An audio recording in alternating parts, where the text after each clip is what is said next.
Imagine reading in the news tomorrow that George Washington has received a passport. Now that's not likely, but that's what happened in 1976 for Ramses II. Ramses II, a king in ancient Egypt, was immensely popular and considered by many to be the most powerful pharaoh to have lived. The son of Seti I, Ramses was named prince when he was 14 years old and is believed to have taken the throne before reaching 20. The pyramids had been built 1500 years before Ramses' time.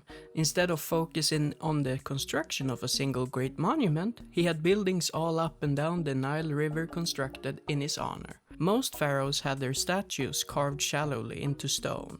Ramses II was originally buried in a grand tomb in the Valley of the Kings, but was subsequently moved many times by priests who feared looters. Sometimes he spent less than 3 days in some places, but the priests kept well-preserved records of the actions on his wrappings. Even though Ramses II was a wealthy and powerful king, his sarcophagus was lost to history.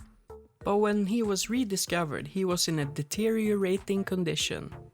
This alarmed the Egyptian authorities and they sought help to preserve him. They contacted experts in France, which decided they need to transport the 3,000-year-old mummy to Paris. But in order to leave the country, you'd need proper documentation as required by Egyptian laws. Because of this, the authorities had to issue Ramses II a passport for travel to Paris and back, which made him the first mummy to ever receive a passport.